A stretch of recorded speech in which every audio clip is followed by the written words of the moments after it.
ঈদ মানে খুশি, ঈদ মানে আনন্দ। আর ঈদের এই অনাবিল আনন্দ সবার ঘরে ঘরে বয়ে আনুক। সবাইকে জানাই ঈদ মোবারক। সবাই কেমন ঈদ করলেন, কেমনভাবে কাটালেন ঈদের দিনটা, আজ আমি কিভাবে কাটিয়েছি সব কিছুই আমি আপনাদের মাঝে আজ শেয়ার করব। হ্যালো এভরিওয়ান, আসসালামু আলাইকুম। সবাই কেমন আছেন? আমি আলহামদুলিল্লাহ ভালো আছি। শ্যামাই রান্না হবে আর নারকেল কাটা হবে না, এটা কি হয় বলুন তো? আর এই নারকেলটা কিভাবে দেখুন কুড়াবে সেটা আসলে বুঝতে পারতেছেন আপনাদের ভাইয়া। এই যে পড়ে গেল, তারপর আমি আর কি করব। মোটামুটি আলহামদুলিল্লাহ আমি ভালোই করাতে পারি। দেখুন আমি কিন্তু করিয়ে নিচ্ছি নারকেলটা। আর নারকেল কোরানোতে কিন্তু আমি এমনিতেই সবসময় ফার্স্ট থাকি। আমার পরিবারের সবার চেয়ে বেশি আমি নারকেল কোরাতে পারতাম, আমার ভালো লাগে এটা কোরাতে। যাক, তারপর পিঠা। এই পিঠাটা আমি ভেজে রেখেছিলাম ঈদের আগের দিন রাতে। তারপর দেখুন পিঠা ভাজতে হলে প্রথমে এখানে কিন্তু মিষ্টি সসের দরকার। আর এই মিষ্টি সস প্রথমে ভেজে নিয়েছি, তারপর এখানে গুড় দিয়ে দিলাম। হ্যাঁ, গুড় দেওয়ার পর আমি এখানে মোটামুটিভাবে যা যা দেওয়ানো দরকার সব কিছু দিয়ে দিয়েছি। কারণ আমি এখন কিছু বলবো না, কারণ আমি পিঠা ভাজার যে পদ্ধতিটা মানে সহজ একটা কৌশল, সেটার একটা ভিডিও আমি আপনাদের মাঝে আবার পরবর্তীতে দেখাবো।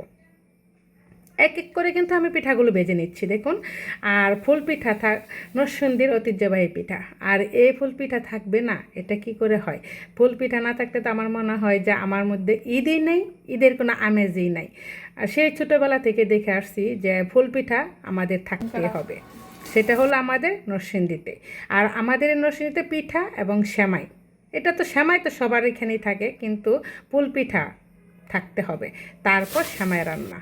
বিশ্বাস করবেন কিনা জানি না, আমি সেই রাতে 2টা পর্যন্ত আমি এই সেমাই রান্না করি, পিঠা ভাজি আর সেমাই রান্না করি। আর হ্যাঁ, অনেকে দিনের বেলা করে রাখেন, কিন্তু আমি দিনের বেলায় করি নাই।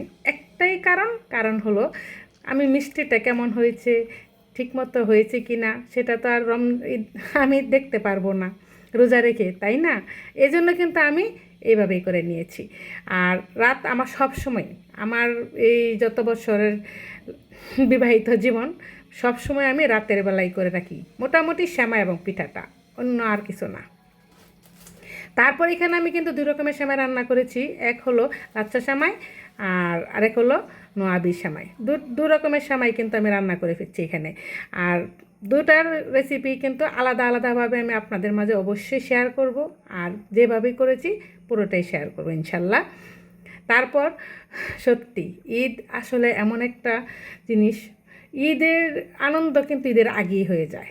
ঈদের দিন কিন্তু কোনো আনন্দ পাওয়া যায় না, তাই না? আমি কিন্তু ঈদের দিন কীভাবে যে চলে যায় সেটাই আমি বুঝি না। আর ঈদের আগে থেকে শুধু ঈদ আসবে ঈদ আসবে এভাবেই। তারপর সকাল হলো, সকালে ওরা নামাজে চলে যাচ্ছে দেখুন এই মুহূর্তটুকু। তারপর আমি এই ফাঁকে দিয়ে ঘরটা গুছিয়ে নিলাম। হ্যাঁ, নামাজ থেকে আসার পরেই কিন্তু ওরা আবার চটপটি খাবে। আমার ছেলে তো মিষ্টি জাতীয় খাবার খাবে না, ওর জন্য চটপটি রান্না করতেই হবে। আর আমি চলে এলাম রান্নাঘরে চটপটি রান্না করার জন্য, প্রেশার কুকারে দিয়ে দিলাম। হ্যাঁ, আর আমি তো দুইটাতে একটাও খাবো না। সেই যে সেমাই রান্না করলাম সেটাও না, ঈদের দিন তো প্রশ্নই আসে না। তার সুন্নতের জন্য নাকি 1 চামচ খেতে হয়। এদিক দিয়ে আমি আলু ভর্তা করে নিলাম। চটপটির জন্য আলু সিদ্ধ করলাম, ওইটা থেকে আমি আলু ভর্তা করে নিলাম। সাথে কী করলাম, টমেটোর চাটনি। দেখুন আমি কিন্তু টমেটোটা সিদ্ধ করি নাই, সিদ্ধ না করে এটা কিন্তু করেছি ফাঁকে দিয়ে। দেখুন আমি চটপটিও রান্না করে ফেলেছি। এখন আমি এই যে চটপটির জন্য যা যা লাগে এগুলো কিন্তু চটপটিতে মিশিয়ে আবার খাবো।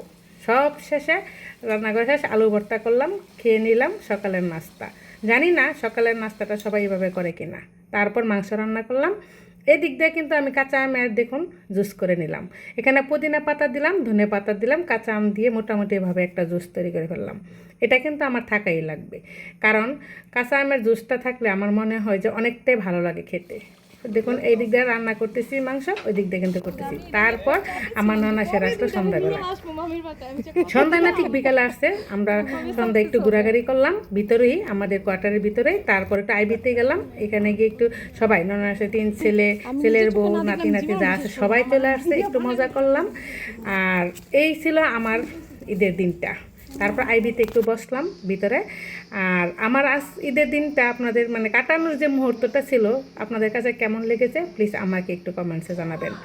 আর আর কে কে ঈদ কীভাবে কাটালেন আশা করি সবাই একটু একটু করে বলে যাবেন। আমি আসলে ঈদের দিন বুঝি নাই, এই ছিল আমার আজকের ঈদ।